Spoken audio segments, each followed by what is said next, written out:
para que eu não fique sem sentido a aula, tá? Então, a aula de hoje, segunda aula, a gente vai falar de embargos da declaração, recurso ordinário, incidente e resolução de demandas repetitivas, tá? Comecei explicando o que era necessariamente para nós embargos à declaração.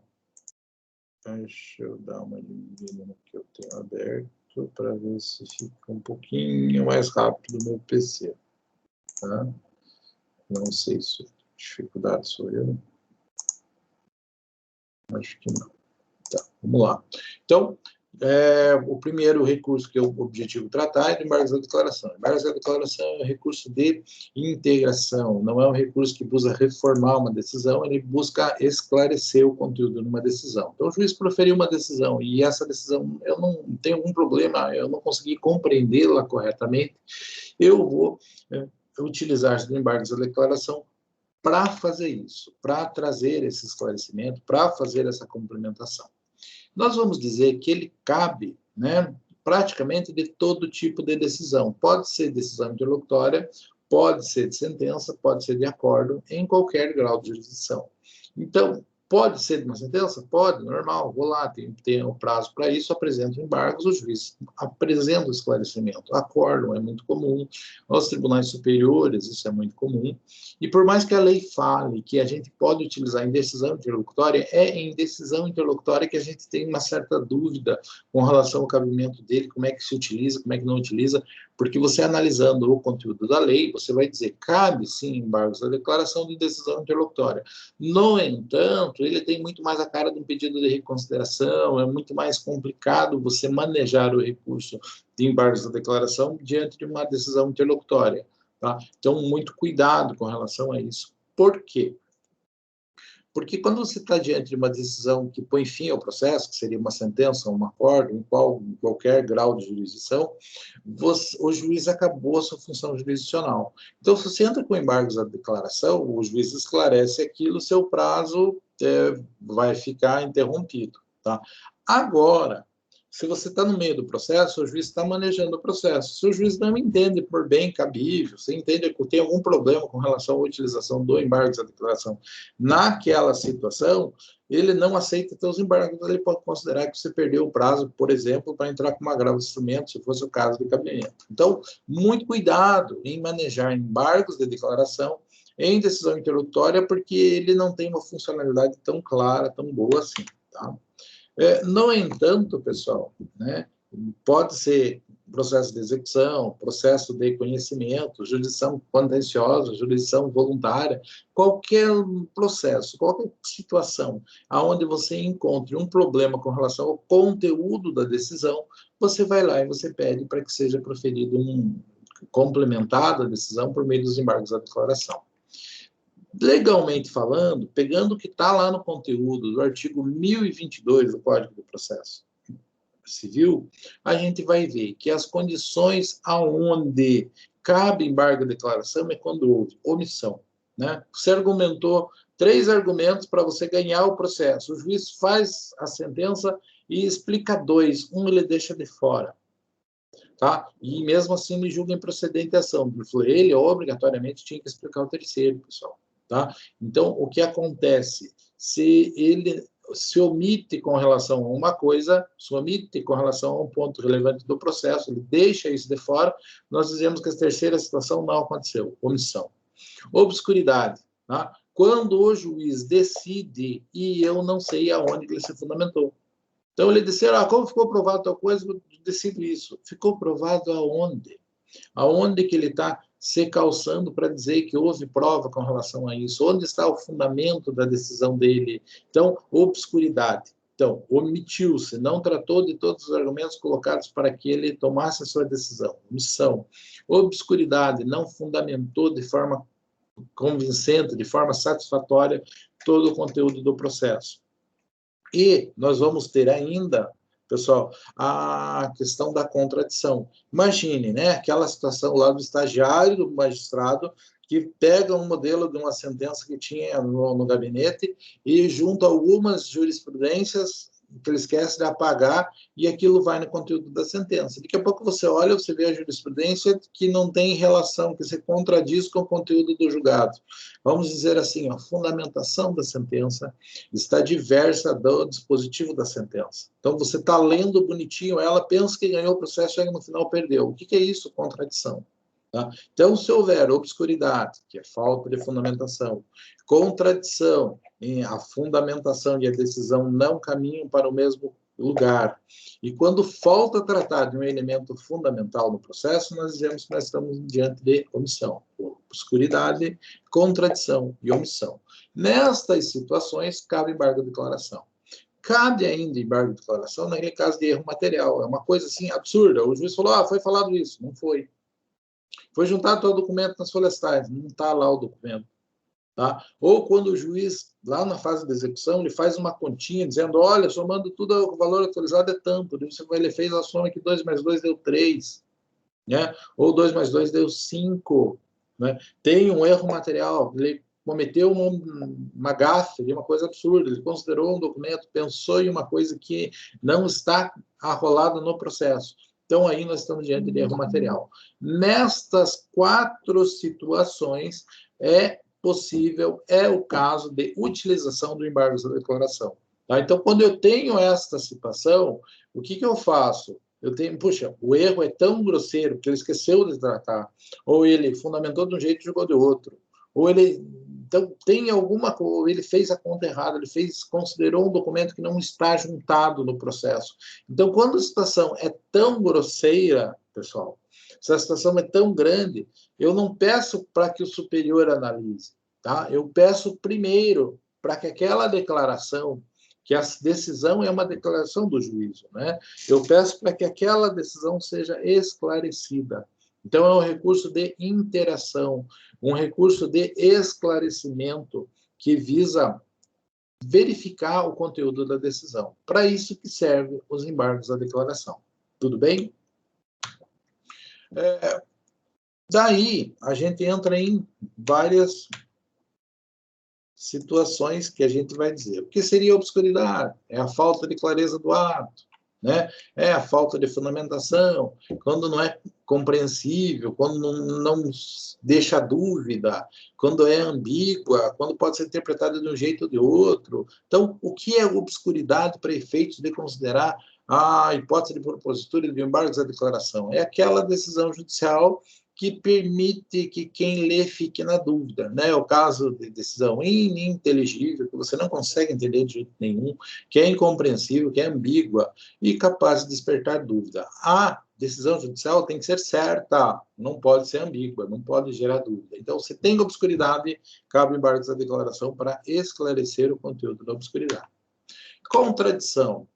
A decisão não tem coerência, né? Ele fundamenta de um jeito e julga de outro, né? Ou ele exprime na mesma decisão ideias que não são compatíveis e conciliáveis entre si. Então, ele faz um desenvolvimento, menciona a doutrina em um caminho, daqui a pouco ele muda de uma forma completamente diferente e você, digamos assim, não compreende o caminho que ele tomou. Então, se existe contradição entre a argumentação, entre a fundamentação e o dispositivo da sentença, cabe embargos à declaração. Tá? Aqui são bem simples as situações, porque quando eu menciono, eu já explico. Omissão.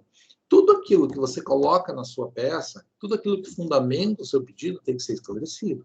O juiz tem que dizer que sim ou que não, por quê? Pode ser mais sucinto, mais extenso, dependendo do conteúdo, dependendo do entendimento do juízo, mas tem que ser tratado. E é comum, pessoal, esquecer de uma ou outra coisa. Às vezes você entra com um processo, né, e daí o cara vai lá e faz a defesa e diz assim, eu paguei, e junto o recibo. E daí tem toda uma discussão, tem audiência, tem um monte de coisa, e o juiz esquece de ver o recibo. Daí você faz um embargo de declaração, viu? Tem tudo isso que o senhor falou, mas o senhor viu o recibo nas folhas tais? Daí, nossa, apareceu, mudou a situação. Então, muda bastante. Então, às vezes, né, pode ter uma opção, pode ser deixado de lado algum fundamento que o juiz não examinou e isso vai fazer um prejuízo bastante grande ao processo. Então, nesse caso de omissão, também cabe, pessoal, Não sei quem que é o chato me ligando, mas eu, é lógico que não vou atender agora. Né? Então, a gente tem que tratar disso. Erro material. Não, pode ser... Quando tem erro material, pessoal, essa correção ela pode ser por meio de embargos da declaração, né? Ah, eu vi um erro. Né? E outra situação pode ser feita de ofício. Tá? Às vezes acontecem erros, acontecem situações, a gente tem problemas assim que suscitam de uma correção. Quando o erro é material, pode ser feito de ofício, pessoal, a gente pensa assim, por quanto tempo? A lei não dá tempo, a gente tem prazo para propor embargos da declaração. Agora, para que o juiz corrija de ofício um erro material, não existe um prazo específico. Claro que vai levar em consideração a situação prática. Tá? Quando muda o conteúdo da decisão, obviamente que o juiz, não, passou o prazo, tem o erro, mas eu não vou mexer, entra no processo, faço alguma coisa. Agora, às vezes, é uma situação absurda. Eu, uma vez, tive um processo de divórcio, onde o juiz conseguiu dar uma sentença onde ele separava o meu cliente de uma empresa, comercial, não sei o que, se separa do seu João. Eu falei, lógico que ele errou o nome da esposa. Como ele conseguiu fazer aquilo? Eu não sei, tá? Mas ele errou isso. E o que ninguém viu na hora. Só que a hora que foi pedir ofício para fazer as coisas, já tinha transitado julgado, não podia fazer alteração mais. Mas como é um erro material absurdo, o juiz corrigiu. Né? Doutor, tem um erro ali absurdo, tal. Daí ele foi lá, corrigiu a decisão, porque senão o cartório não aceita fazer registro, os cartórios são um pouco quadrados, que não entendem isso muito bem, né? Principalmente esses cartórios de registro de títulos e documentos, coisas tem corregedoria, então por causa de medo. Então, temos esta situação. Mas a ideia é, tem um erro, vamos corrigir o erro, ok? Requisitos de admissibilidade, para que eu possa pensar nisso. O prazo, 5 dias. Não vamos discutir como é que conta prazo, como é toda aquela situação, mas o prazo para que eu possa apresentar embargos da declaração, 5 dias. Termo inicial, como que começa a contar esse prazo? Da intimação da decisão. Foi intimada a decisão, tem os 5 dias. Não há recolhimento de preparo. Simplesmente você apresenta a petição e o juiz deve esclarecer o conteúdo da petição. Tranquilo? Bem simples. Né? A sua apresentação interrompe o prazo. Pessoal, isso é muito importante. Interrompe o prazo para apresentação de outros recursos. O que isso quer dizer, pessoal? Quando nós estamos falando de prazo, existem duas coisas que podem acontecer: a interrupção e a suspensão. E a lei diz, tal coisa é uma causa de suspensão do prazo. Tal situação é uma causa de interrupção do prazo processual. Quando é suspensão, quando voltar, começa a contar de novo. Imagine que era um prazo de 15 dias, que decorreram 10. Se a sua causa de suspensão, quando voltar a correr de novo, você tem mais 5 dias. Quando é o caso de interrupção, se era um prazo de 15 dias, como é o caso do recurso de apelação, por exemplo, você tem 15 dias para apresentá-lo. Se você apresenta um recurso de embargos à declaração, o que acontece com ele? Ele interrompe o prazo para a propositura do recurso de apelação. Então, no 5º dia, você apresenta o seu embargo à declaração. Quando sair o resultado do embargo à declaração, o prazo para apresentar outros recursos começa a fluir novamente, do zero. Tá? Então, você tem novamente 15 dias para apresentar o seu recurso de apelação, como no nosso exemplo. Por quê? Porque está na lei mencionada que o embargo da declaração tem como característica a interrupção do prazo para a propositura de demais recursos. Tudo bem? Tranquilo? Processamento dos embargos. Como é que funciona isso, pessoal? Então, a petição comum, né? No juizado especial, inclusive, pode ser oral. Existem embargos de declaração no juizado? Existem, tá? Assim como o juiz pode proferir a sentença oral, pode ser, inclusive, oral a apresentação dos embargos lá. Deve indicar o vício. Você não pode falar, estou embargando. Não, você tem que falar, estou embargando, e tem que mostrar onde, justificar. O juiz vai ver se realmente existe ou não existe aquele vício, se precisa ou não precisa ser sanado. Mesmo que ele diga que não existe o vício. Imagine que você não está no juizado especial, você não fez oral e que o cara não vai responder o seu recurso na sua frente. Você está numa vara civil normal, né, que daí você viu uma sentença, entrou com embargo de declaração, o juiz olha para o seu embargo de declaração e diz, não, esse erro não existe, não respondo. Pá.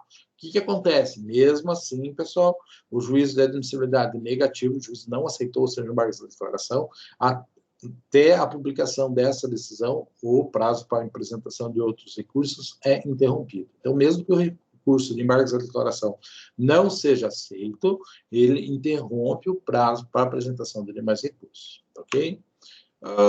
Tem contraditório? Pessoal, via de regra, não. Por quê? Porque você não está querendo mudar o conteúdo da decisão.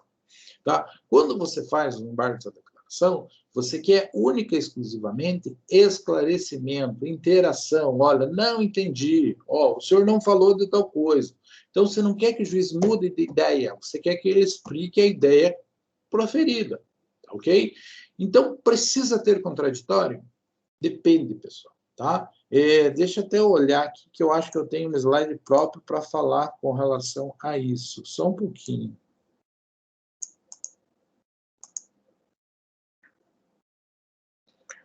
Tá. Então, precisa ter contraditório? A regra é que não. Qual que é a situação, pessoal? Quando que vai precisar ter contraditório no embargo da declaração? Para vocês entenderem do que eu estou falando, tá? Saiu a decisão, o juiz, eu juntei um recibo, o juiz esqueceu daquele recibo, tá? Ou eu aleguei que eu sou parte ilegítima no processo e o juiz não analisou essa preliminar, ele passou direto para o mérito, ok? Daí o que eu olho? Puxa vida, a decisão não analisou, eu falei que sou parte legítima, provei que não sou eu a pessoa e o juiz mesmo assim me condenou. Ele não viu aquele documento juntado lá. O que eu faço? Faço o embargo da declaração e digo assim, olha, doutor, o senhor não analisou a minha alegação de legitimidade de parte. Tranquilo? Daí o juiz vai, olha para o embargo da declaração e vê assim, folha no processo e vê, nossa, ele é parte legítima mesmo. Eventualmente, quando você faz um embargo da declaração, você pode apontar um negócio que vai mudar todo o conteúdo do julgado. Então, imagine, se o juiz não viu o recibo que você juntou, você faz um embargo da declaração, ele vê o recibo, o que vai acontecer? A ação de procedente passa a ser improcedente. Se você alega que a parte legítima, o juiz não analisa isso, depois vai analisar por meio do embargo da declaração, ele vê, puxa, ele é parte legítima, a ação que era procedente passa a ser improcedente. Então, se os embargos à declaração, eventualmente, ao apontarem uma falha do magistrado, causarem não só a necessidade de esclarecimento, mas também a necessidade de alteração da decisão proferida, daí tem que ter contraditório. Por quê? Porque muda o conteúdo da decisão. Nesta situação, quando ele tem a característica de mudar o conteúdo do julgado, só mostrando, você não viu tal coisa, você não fez isso, só fazendo apontando este elemento, você já consegue, que é a função do embargo da declaração, você consegue mudar o conteúdo da decisão. Nesses casos, existe a necessidade do contraditório. E quando acontecem esses casos, a gente chama que o embargo da declaração teve efeito infringente. O que é isso? O que é efeito infringente? Infringente por quê? Porque quando a decisão é proferida, a lei é posta. E se você apresenta um recurso e esse recurso muda isso, ele infringiu a norma posta. Ele mudou o conteúdo da norma posta. Então, eventualmente, exceção à regra, se o embargo da declaração, quando apresentado, o juiz, ao responder ele não vai só esclarecer, mas ele vai ser obrigado a mudar o conteúdo do julgado, porque realmente o equívoco foi grande. Nestes casos, nós dizemos que estamos diante de embargos à declaração com efeitos infringentes, tá ok?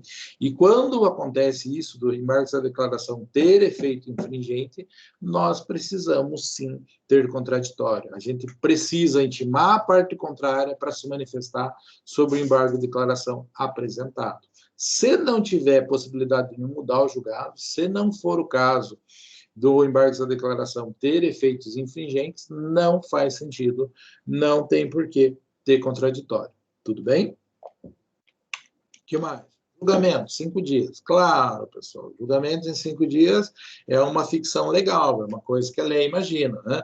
Que juiz que obedece prazo desse no código. Então, você vai juntar ele no prazo de 5 dias que tem para apresentar, o juiz deveria julgá-lo em 5 dias. Esse prazo existe porque o processo tem que caminhar para o fim, porque é uma lógica e tal, mas o magistrado não observa isso, e se ele não faz em 5 dias, não tem consequência nenhuma, ok? Enfim, pré-questionamento, eventualmente, quando você precisa pré-questionar uma matéria, ver qual é o entendimento do julgador com relação a um elemento, uma situação, você vai utilizar também dos embargos da declaração. Nós puxamos novamente essa conversa na aula que vem, quando a gente estiver falando requisitos para os recursos aos tribunais superiores. Daí a gente puxa de novo o embargo da declaração, porque lá ele ganha uma outra função que vai além de obscuridade, contradição e omissão e erro material, que é a função do pré-questionamento, que é onde ele é utilizado para dar suporte a recurso especial e recurso extraordinário. Mas a gente chama isso de novo, a gente pega isso de novo e vê como que funciona na aula que vem. Tudo bem? Efeitos, pessoal. Nós estudamos um por um dos efeitos dos recursos, tá? Daí eu vou dizer para vocês, os embargos da declaração têm efeitos não devolutivos. O que é não devolutivo? Não devolve a competência para o superior hierárquico analisar o recurso. Logo, quem profere a decisão, quem vai julgar, quem vai proferir a decisão, que vai esclarecer, é o próprio juiz que proferiu a decisão. Por isso, não faz sentido ter efeito devolutivo, né? O juiz de Ponta Grossa deu uma decisão que eu não entendi. Faz sentido eu pedir para o tribunal explicar a decisão do juiz aqui? Não. Então, os embargos da declaração têm característica de não terem efeito devolutivo. Inclusive, pessoal, o termo embargos está ligado à manifestação. Tá? Sempre que vocês ouvirem o termo embargos antes de um remédio processual, saibam que está ligado à própria autoridade que vai analisar, a própria autoridade que vai responder. Tudo bem? Embargos infringentes, embargo, declaração, embargos de divergência. Tá? Embargos sempre é a própria autoridade, nunca tem efeito devolutivo. O próprio juiz que deu a declaração, ele que vai responder aquilo. Cada um deles tem um fundamento diferente, uma possibilidade diferente. Embargos de divergências ainda existem nos tribunais superiores, e embargos infringentes existia antes do Código de 2015 no processo civil, hoje ele só existe no processo penal. Tranquilo? Beleza. Falamos disso quando falamos do julgamento diferenciado das apelações, tá? Mas só mencionando. Então, ele, via de regra, não tem efeito suspensivo, quem deve esclarecer a decisão é quem proferiu a decisão. Ele, via de regra, não tem, falei errado, tá? Não tem efeito devolutivo. Quem tem que esclarecer a decisão é quem proferiu. Então, ele não devolve a competência, fica com ele mesmo. E ele tem efeito suspensivo, mais do que efeito suspensivo, ele interrompe o prazo para apresentação de outros recursos que a gente já tinha falado. Eventualmente pode ter efeito infringente, que é quando, por meio do julgamento do embargo da declaração, o juiz percebe que ele necessita mudar o conteúdo da decisão. Né? Aquilo que o sujeito ganhou passa a perder, parcialmente, integralmente, seja como for. Se isso acontecer, a gente está diante de uma situação de atribuição de efeitos infringentes aos embargos à declaração. Ok? Embargos, efeitos infringentes, é uma coisa que é própria dos embargos à declaração. Tudo bem? Então, embargos à declaração com efeito modificativo, que são os chamados efeitos infringentes, né? Pode ocorrer por falta de tratar um conteúdo na sentença, aquela situação que eu já expliquei para vocês. Quando acontecer a possibilidade de modificação, de efeito modificativo, de efeito infringente em embargos à declaração, a diferença é que tem que ter contraditório, você tem que chamar a outra parte, porque o juiz vai complementar a decisão, e não só complementar, ele vai mudar a decisão ao fazer a complementação. Tudo bem? Tranquilo? Entendemos isso, pessoal? Somos bacharéis em embargos à declaração? Vejam que eu me guardo no direito de perguntar. E quando vai perguntar do embargo da declaração, efeito infringente e não sei o quê, dá para fazer umas perguntas cabeludaças assim, para derrubar vocês, ok? Mas estou à disposição. Recurso ordinário, pessoal. O recurso ordinário é o recurso mais simples que a gente tem no nosso ordenamento. Tá? Por que eu digo que o recurso ordinário é o recurso mais simples? Porque, na verdade, ele é a mesma coisa que um outro recurso que a gente já usou, que é o recurso de apelação. Tá? Então, vou explicar para vocês em minhas palavras e depois a gente corre as apresentações para ver se eu esqueci de alguma coisa. tá? Mas o recurso ordinário é exatamente a mesma coisa que o recurso de apelação.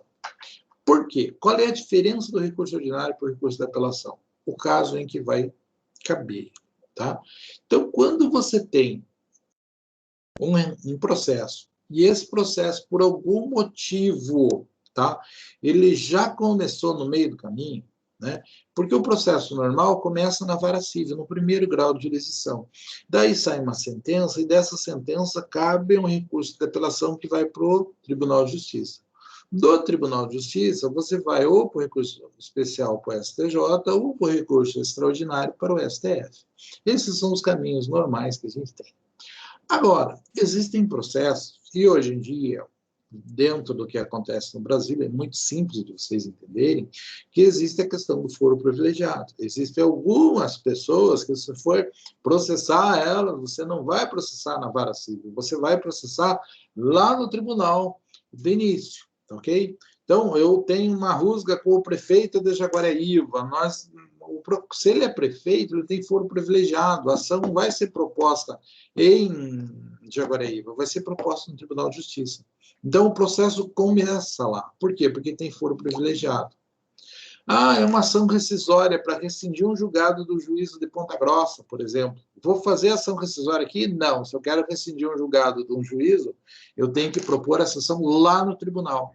Então, a inicial é distribuída lá no tribunal. O primeiro lugar que o processo trabalha, quando tem foro privilegiado ou quando tem alguma situação diferente, é lá no tribunal. Imagine, eu tenho uma ação contra um secretário, né? Contra o governador, onde que vai tramitar isso? Isso vai tramitar lá no Tribunal de Justiça. Ah, eu tenho uma ação contra o presidente, vai lá no Supremo, vai lá no STF, o processo foi tramitado.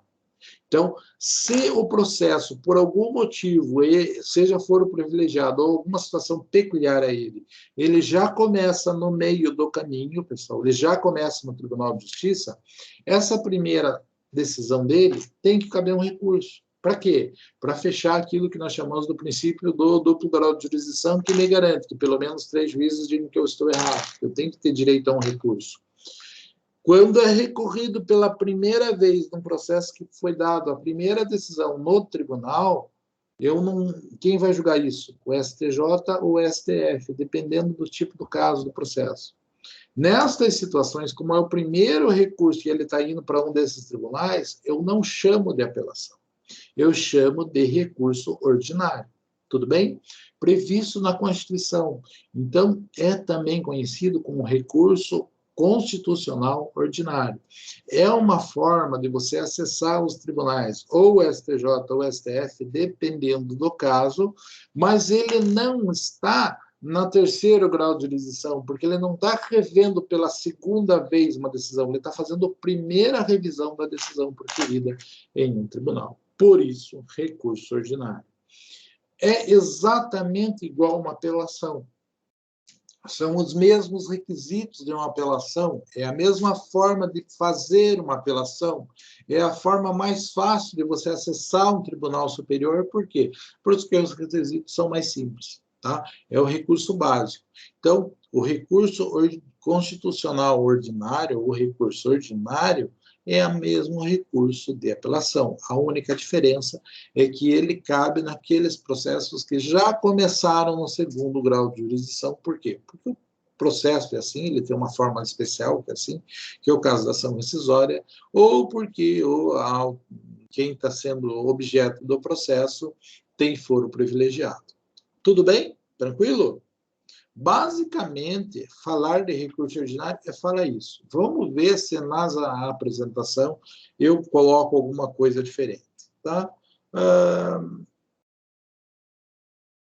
Competência originária dos tribunais, não mudou nada, estou explicando que o fundamento dele é na Constituição, que dependendo dos casos ele vai ou para o STF ou para o STJ, que não vale a pena decorar quando que vai para o STF ou para o STJ, você tem que olhar na prática. Eu não sei quando que vai para um para outro decor, ok? Então, vejam lá, o recurso ordinário faz, às vezes, de apelação para determinadas causas que têm competência originária dos tribunais. Então, o recurso ordinário é igual à apelação, quando o processo começou no meio do caminho, quando o processo começou no segundo grau de jurisdição. Tá? Cabimento. né? Daí eu tenho para o STF algumas situações, para o STJ algumas situações. Está aqui apenas para que vocês tenham isso em mente. Onde que está isso? Constituição Federal, ao mencionar a competência do STF no artigo 102, segundo, diz quando que ele tem competência de julgar recurso ordinário. E também, no 105.2, ao tratar da competência do STJ, também está lá mencionado quando que ele julga recurso ordinário. Não vou entrar no mérito, vocês têm que saber quando que o recurso ordinário cabe, que é o caso de foro privilegiado, ou o processo de competência originária dos tribunais, vai caber o recurso ordinário, que é exatamente igual ao recurso de apelação. Tranquilo? Processamento, 15 dias, as mesmas regras da apelação, tem que dar uma olhadinha no regimento interno do STF e do STJ, cabe contra razões no prazo de 15 dias, tudo a mesma coisa. Não exige pré-questionamento, que é uma coisa que nós vamos analisar bastante, entender o que quer dizer na aula que vem, ao falar de recurso especial ou recurso extraordinário, tá? Porque, apesar de você estar chegando ou no STF ou no STJ, não é um recurso top, é uma apelaçãozinha com um nome diferente. Só é dado um nome diferente para quê? Para dizer que esses dois caras aqui, o STF e o STJ, eles não julgam recurso de apelação, eles julgam só recurso especial, recurso extraordinário, agravos, né? E recurso ordinário. Apelação, não. Apelação são só os TJs que julgam, tudo bem? Mas o recurso é exatamente igual, tudo bem? Recurso ordinário é igual ao recurso da apelação, mesmos requisitos, mesmo preparo, mesmo prazo, mesma forma de contrarrazoar, tá? Tudo exatamente igual. Beleza, pessoal? Entendemos isso? Alguma dúvida? Já tinham visto alguma coisa diferente com relação a isso? Né?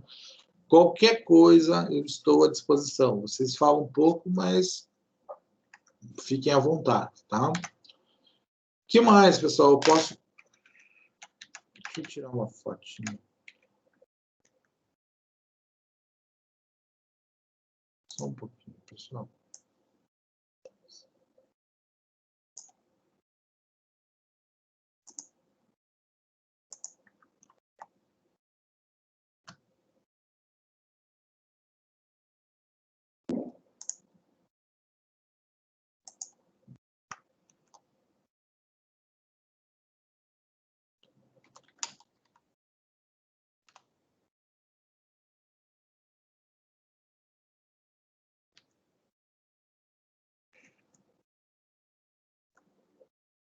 Tá, vamos lá.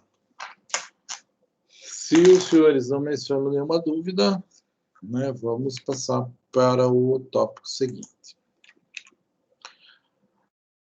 Processamento, já falei, apresentação, tá. Incidente de resolução de demandas repetitivas, IRDR, né? Incidente de resolução de demandas repetitivas. Vejam, uma das grandes preocupações que a gente tem no direito processual é a quantidade de processos. Então, a gente tem muito processo, né? E a gente não tem mais dinheiro para pôr nos tribunais, nossos tribunais são grandes, a gente tem um acumulado enorme de processos, os advogados ficam criando coisa, né? Então, toda aquela situação. Então, uma das grandes preocupações do legislador, né, em resolver um dos problemas da justiça, é trazer eficiência. Como é que ele vai fazer para diminuir o número de recursos? Simplesmente cortar os recursos vai parecer assim, puxa, eu tinha um monte de direito, agora não tenho mais, não posso mais recorrer das decisões. Então, cortar recursos não é legal. Até porque a gente precisa de recursos. Mas se buscam medidas, né, de fazer com que o processo torne-se mais rápido, mais eficiente, que ele resolva o problema das pessoas de uma forma mais próxima, mais ágil, até porque tem uma máxima que diz que a justiça tardia não é justiça, sim uma injustiça. Porque não pode demorar demais o processo. O processo tem que ter um tempo razoável de duração que não cause prejuízo às partes. Dentro desta situação, dentro de todo esse problema, mas principalmente pela questão financeira, pela questão do volume de trabalho nos tribunais e toda essa situação, um dos meios foi o incidente de resolução de demandas repetitivas. Então, quando eu tenho uma demanda que ela tem vários processos iguais, foi criado um jeito de fazer justiça não no varejo, fazer justiça no atacado. né? Não pegar um por um dos processos e julgar, e sim juntar tudo aquilo que é parecidão, né? Julga um e aplica a decisão em todos os outros. Isso é um incidente de decisão, de resolução de demandas repetitivas, né? O incidente de resolução de demandas repetitivas, ele faz o quê, então? Ele transforma a nossa justiça, que era no alvarejo, atendendo caso a caso, um por um, e passa a ser aplicado no atacado. Pega um monte de recurso igual, junta tudo e aplica a mesma decisão para todos eles. Isso que o incidente de resolução de demandas repetitivas faz. Esta é a ideia dele. É legal? Sim, funciona bastante. Tá? Vejam lá, teve um início disso, né, lá no Código de 73. Quando eu falo Código de 73, eu não penso assim, nossa, em 73 os caras já faziam isso. Não, o Código anterior do processo civil era de 73. Então, no Código de 73, aí na década de, já nos anos 2000 e bolinha, não vou...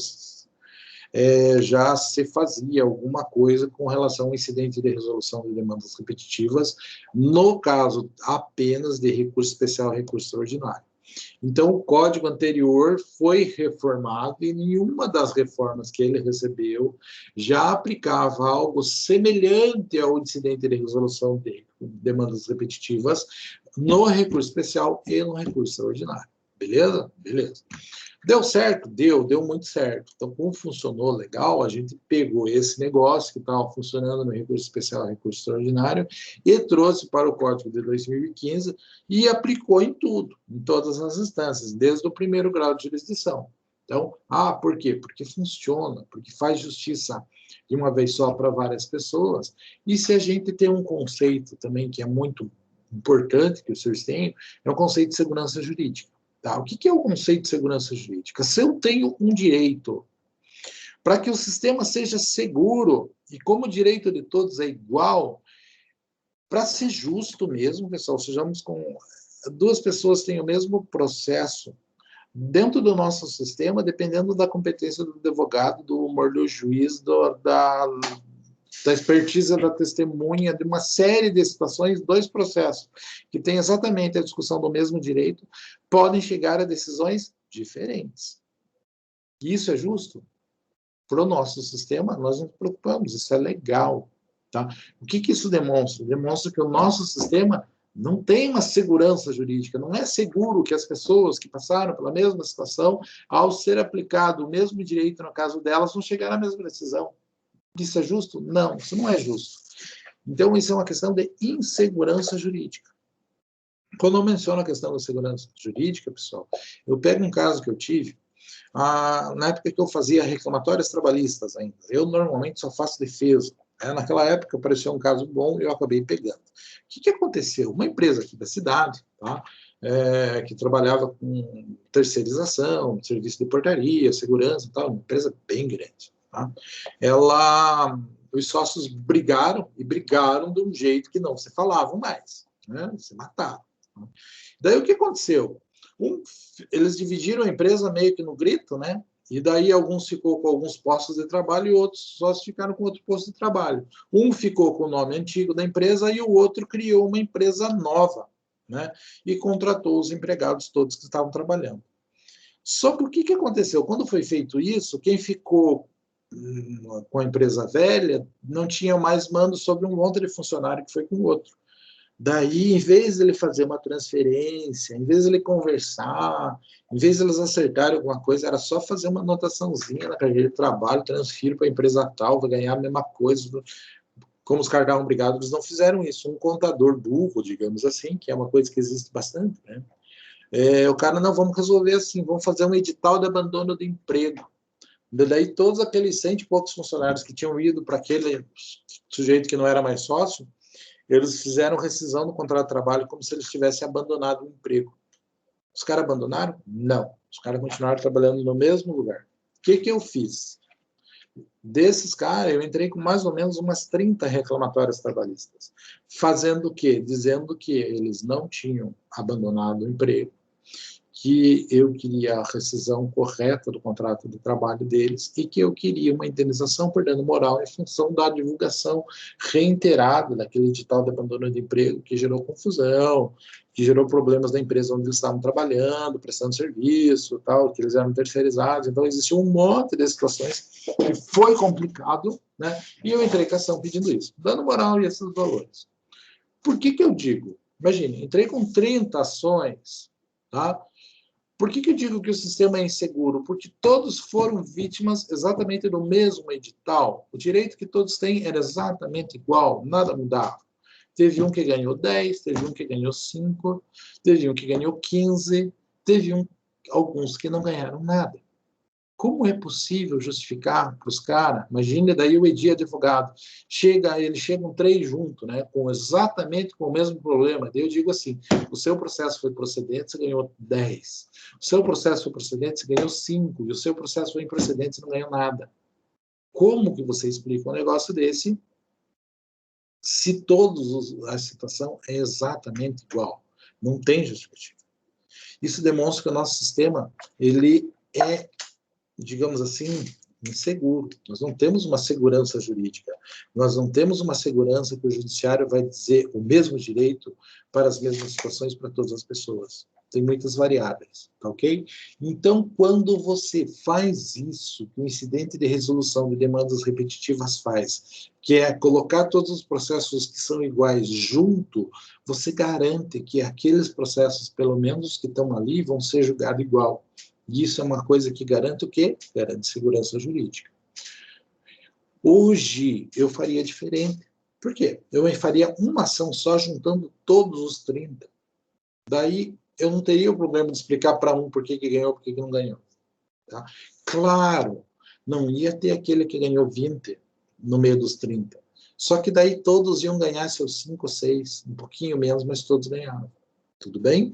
Então, a gente junta para facilitar, para uma questão de segurança jurídica, uma economia né, do processo como um todo, mas principalmente para ter segurança. E esta é a justificativa do incidente de resolução de demandas repetitivas.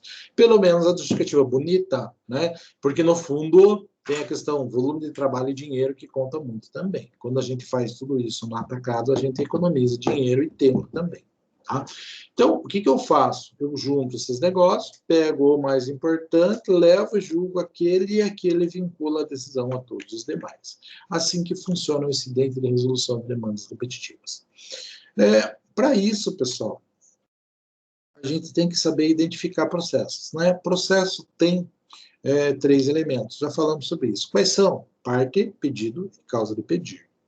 Se os 3 elementos forem iguais, nós estamos diante de um processo idêntico ao outro. Ah, mas é advogado diferente, não interessa, é o mesmo processo. São, digamos assim, nomes de ação diferentes, não interessa. Se a parte, o pedido e a causa de pedir for igual, é o mesmo processo. Se tiver destes 3 elementos, 2 parecidos, eles são conexos. Tudo bem? Imagine o caso dos incidentes de resolução de demandas repetitivas, necessariamente eles vão ser conexos. Por quê? Porque é o mesmo pedido, é a mesma causa de pedir, é a mesma questão, os processos são iguais. Então, no incidente de resolução de demanda repetitiva, por mais que eu tenha diversas partes diferentes, eles são conexos, porque eles estão discutindo a mesma coisa, eles estão pedindo a mesma coisa com base na mesma coisa. Porque se não for isso, eles não são iguais. Tudo bem? Causa de pedir, por sua vez, ela pode ser fática. Quando é fática, ela torna o processo único. Por exemplo, um acidente de trânsito. Eu posso dizer que um acidente de trânsito é igual ao outro? Muito difícil, pessoal. Por quê?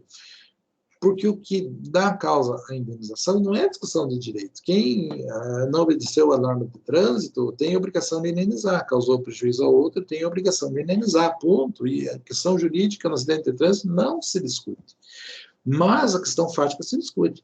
Dava para ver, não dava para ver, estava sinalizado, estava correndo, não estava correndo, o carro estava em dia, estava luz apagada, não estava, tinha carteira, não tinha carteira. Então, temos muitas questões fáticas que tornam cada questão de acidente de trânsito único. Não tem como tratar 2 acidentes que aconteceram no mesmo sinaleiro, porque furou o sinal vermelho, de forma igual, porque tudo muda. Tudo muda. Então, sempre que eu vou discutir um processo, o ponto de vista fático, aquele processo torna-se único, porque aquela situação fática efetivamente relevante para tomar a decisão do processo não vai se repetir de forma exatamente igual em outro processo. Agora, do ponto de vista jurídico, se repete bastante. Ah, por quê? Tem obrigação? Não tem obrigação. Pensem, por exemplo, nas questões previdenciárias. São todas iguais. Não interessa onde o cara trabalhou, quanto tempo foi, se cabe ou não cabe, não sei o quê, isso é tudo igual, são todas questões do direito. Pense nas ações tributárias. Praticamente só se discute direito, não se discute fato. O fato está ali provado com o documento. Ó, pagou ou não pagou, foi notificado ou não foi notificado. Tá? Então, são questões únicas exclusivamente de direito. Então, as questões de direito são processos que podem ser iguais, porque o nosso sistema jurídico é um só e as coisas variam conforme ele. Agora, as questões fáticas mudam de uma forma muito grande, que eu nunca posso dizer que um processo é igual ao outro por conta de questões fáticas. Mas, por conta de questões jurídicas, eu digo que sim, processos são semelhantes. Ok? Dentro desta situação, surge a necessidade de uniformizar a jurisprudência. Por quê? Tornar decisões iguais. Porque quando o Edi tem um problema de um jeito igualzinho de outra pessoa, não estou falando de fato, estou falando de direito. O tribunal tem que resolver aquilo de uma forma igual. Por quê? Para resolver, para ser justo, por uma questão de segurança jurídica. Duas pessoas têm problemas iguais, devem receber a mesma solução do judiciário. E eu vou dizer que um processo é igual ao outro quando a questão de direito que está sendo discutido é igual. Então, por uma questão de uniformização da jurisprudência, a gente trabalha sempre desta forma. Tudo bem? Entendendo? Para que eu tenha um incidente de resolução de demandas repetitivas, então eu tenho que ter várias ações, mesma questão de direito. Por quê? Porque se eu não tiver a mesma questão de direito, não existe igualdade. Se o fato muda, daí não é o caso. Né? E, além disso, tem que ter risco de ofensa, segurança jurídica e isonomia. Segurança jurídica é garantir que todos vão ser tratados de forma igual pelo judiciário. Isonomia é garantir que todos são iguais perante o judiciário. Tá? Então, o que justifica, o que pressupõe a instauração do incidente de resolução de demanda repetitiva é especificamente o quê? Múltiplas demandas, mesma questão de direito, que é o que torna elas semelhantes, né? E risco de ofensa à segurança ou isonomia jurídica. Vejam, recurso é uma coisa, aqui para a gente entender a denominação, recurso é uma coisa que vem depois da decisão. Então, recurso de apelação, recurso de agravo, recurso ordinário, o que eles têm de igual? Teve uma decisão e, após essa decisão, eu não feliz entro com um pedido para que ela seja alterada. Tá? O que é incidente? E aqui nós estamos falando de incidente de resolução de demandas repetitivas. Tá? É um remédio ou um procedimento que eu faço antes. Okay? Então, eu tenho diversas ações iguais, vou instaurar um incidente de resolução de demandas repetitivas. Antes de julgar, eu junto todos os que são iguais. Então, incidente, antes. Recurso, depois. Por exemplo, incidente de falsidade. Antes de ter a decisão, eu instauro o incidente. Ok? Exemplo de incidente de desconsideração da personalidade jurídica, o desmanche da sociedade para alcançar o patrimônio dos sócios. Tá? Isso é o quê? Antes da decisão. Ok? Só para a gente entender a justificativa. Cabe isso no juizado especial, e nós vamos ter a súmula 21 do ENFAM, né? Que pode ser suscitado um incidente de resolução de demandas repetitivas no juizado especial. O 44 do ENFAM vai dizer assim, cabe incidente de resolução e deverá ser julgado por órgão colegiado, assim, tá. Beleza, até aí beleza, tranquilo. O que a gente... Então, vamos dizer assim, o juizado especial aceita esse troço, aceita o incidente de resolução de demandas repetitivas. O que dói é a gente fundamentar nesse maldito ENFAM, tá? Porque o que é ENFAM? É a Escola Nacional de Formação e Aperfeiçoamento de Magistrados. Puta, mas então o ENFAM é uma escola, não é um órgão do judiciário? Não, não é um órgão do judiciário. Os caras usam lá no juizado especial súmulas do ENFAM, da escola, da reunião de férias dos juízes juizado especial para fundamentar a decisão. Isso aqui é um absurdo, isso aqui é uma coisa que não tem fundamento, uma escola. Vou fazer uma escola, vamos se juntar com os professores da FAJAR, que são entendidos em direito, e vamos tomar decisões e vamos esperar que o juiz de Jaguariúna julgue com base nas nossas decisões, nos nossos entendimentos. Na verdade, é isso que os caras estão fazendo. Então, a INFAM, Escola Nacional de Formação e Aperfeiçoamento dos Magistrados, não faz sentido, não é jurisprudência, porque não é de um órgão do judiciário. Tá? Os caras respeitam por quê? Porque é eles se reunindo e dizendo como é que eles querem que a coisa faça. Agora, o mais absurdo ainda é eu dar aula e vir aqui trazer para vocês isso, né? Só estou mencionando, e até para ter a provocação, dizer que é uma INFAM, é uma merda, né? E, principalmente, advogado fundamental. Então, a gente acaba usando, acaba se debatendo com esse negócio porque os juízes respeitam. Agora, o fato dos magistrados respeitarem isso é uma coisa absolutamente absurda. Por quê? Porque o INFAM não é um órgão do judiciário. O INFAM não tem decisão.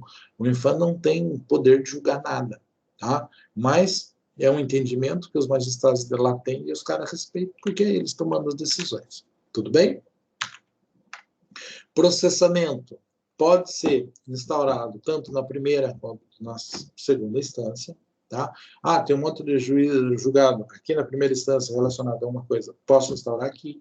Tem uma série de julgados para serem analisados lá no tribunal, como era o caso antigamente, isso acontecia no tribunal quando ia o processo para o recurso especial ou para o recurso extraordinário. Tá? No Código de 73, pós-reforma que ele recebeu, só existia praticamente na terceira instância, né? E agora nós temos aí possibilidade de ter terceira, primeira e segunda instância suscitar-se o incidente de resolução de demandas repetitiva. Por quem? Pelo juiz, pelo relator, pode suscitar, por qualquer uma das partes envolvidas no processo, o Ministério Público ou até mesmo a Defensoria Pública. Tá? Qualquer um dos interessados. Vale lembrar, a gente, neste caso, como a gente vai tratar vários processos de forma igual, sempre vai existir a competência do Ministério Público. Por quê? Porque você está fazendo justiça no atacado, você está tratando de uma coletividade de pessoas, e o Ministério Público tem competência dentro do processo civil para atuar dentro dos processos onde envolve-se coletividade de pessoas ou relações onde existe problema de capacidade, absolutamente incapaz, relativamente incapaz, ações de Estado, né? São, assim, ações onde o Ministério Público atua. A Defensoria Pública, quando for o caso, ela também tem legitimidade para pedir a instauração do incidente de resolução de demandas repetitivas. O regimento interno tem que ver como é que vai funcionar, o tribunal se julga um incidente, ele fica suspenso, essa suspensão não pode durar mais de um ano, o relator pode suspender todos os processos pendentes iguais que tiverem, né? Se ultrapassar um ano, cessa a suspensão dos processos, mais duas coisas, tem um ano para julgar, se demorou mais, os juízes vão ficar esperando, não vão tocar os processos para frente. Tá? E quando você faz isso, eles têm interesse de julgar o negócio dentro do ano. Por quê? Porque quando eles dão aquele julgamento, eles acabam com um monte de processo. Isso é uma forma de fazer justiça acontecendo várias pessoas, e mais do que isso, é uma forma de acabar com diversos processos que eles não vão ter que julgar, porque eles julgaram apenas um deles. Tá? Mas a tendência é esperar para ver o que vai dar. Eu tive um processo de acidente de trabalho, onde, na época que se discutia a competência, um processo que tramitou lá com a marca de Cascavel, tá? E se discutia a competência entre a competência da Justiça do Trabalho e a competência da Vara Civil para tramitar aquele processo de acidente de trabalho. Hoje a gente sabe que depois da emenda constitucional 45, a competência da Justiça do Trabalho, mas antes da emenda constitucional 45 se discutia muito isso. E eu sou dessa época, né? Lá em Cascavel, o juiz simplesmente tem a despacho dela, viu? Estão julgando um negócio desse aqui lá no Supremo. Vamos esperar os caras julgar. O processo ficou 2 anos parado. Tá? Mas ele não correu o risco de julgar um processo que não era da competência dele. Tá? Tranquilo? Processamento. Tem que ter ampla divulgação para que todo mundo saiba o que está acontecendo, né? Se eventualmente uma das partes, aquelas partes abandonarem aqueles processos, o Ministério Público deve assumir. Por quê? Porque ele tem interesse de resolver aquele processo de modo a resolver o problema de um grupo grande de pessoas, independente de que ele venha assumir ou não o patrocínio do processo, sempre vai ter que fazer parte do processo por conta da coletividade de pessoas, né? O relator deve ouvir os interessados em um prazo de 15 dias, né? E poderá ser designado a audiência pública. Muito difícil, mas pode ser designado. Julgamento tem efeito vinculante sobre todos os demais processos que ficaram sobrestados, né? Que ficaram suspensos, né? E aquilo vai ser aplicado a todos os processos de forma direta, né? Aplica a todos os processos individuais e coletivos em curso ou futuros que tramitem no território nacional de competência do tribunal, né? Então, todos os processos dentro daquele tribunal vão ser julgados. Eventualmente, se eu entendo que o meu recurso foi sobrestado, foi suspenso por conta de um incidente de resolução de demandas repetitivas, e eu acho que o meu não se encaixa, eu entro com uma reclamação, que é um meio recursal, né, não autônomo, para impugnar, dizendo, olha, o meu não se encaixa nesta situação. Tudo bem? Tranquilo, pessoal? Entenderam o que eu falei? Já tinham visto falar, pessoal? Já trataram disso? Vejam, é um tema relativamente tranquilo, né?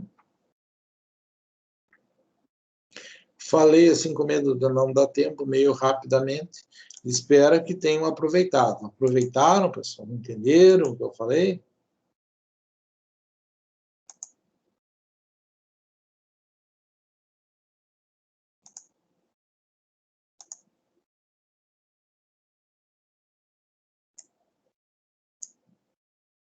Pessoal, vou fazer chamada. Me ajudem lá, tá? Vamos lá.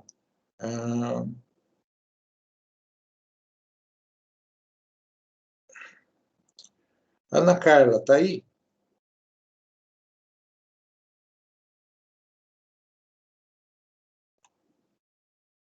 Acho que não. Beatriz, está? Tá, tô vendo aí. Presente, professor. Cleison, tá por aí, pessoal? Não tô vendo ele. Cristiane. Tá. Cristiane Correia, tá. Gabriel, é o que a gente conversa bastante, tá aqui. Não, não é esse. É esse aqui. É isso, né? Guilherme, tá aqui. Não, peraí. Não é esse, Guilherme. É esse aqui. Elton. Tá aqui. Igor. Tá aqui. Professor, Diga. é o Gabriel Gelinski que estava falando com o senhor. O Gelinski. Da aula. Isso. Então, e o Turnes não tá, então? Não. Tá aqui, sim, tô vendo ele. Eu tô sim. Tá. Então, beleza. Guilherme que não tá. Então, Elisiane. Não. Isadora. Tá. Lucas. Tá. Márcio. Márcio, acho que não. Márcio presente, professor. Presente? Beleza. Maria Helena, pessoal. Aqui. Tá. Beleza. Maria Lita, eu acho que é Maria Rita, né?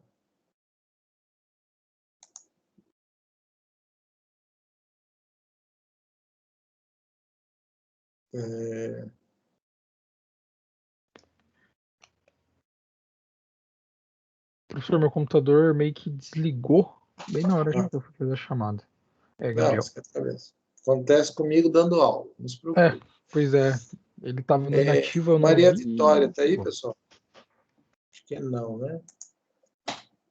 Nicolas. Eu tô, professor. Quem é você? Maria Vitória. Maria Vitória. Então, Maria Rita, tá? Não.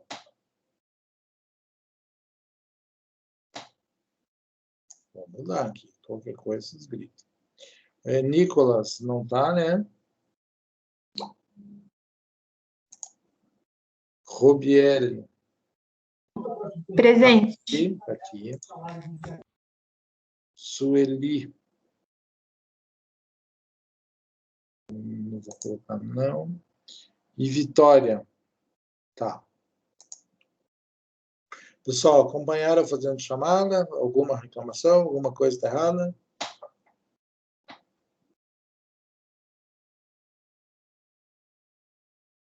Não, então tá certo.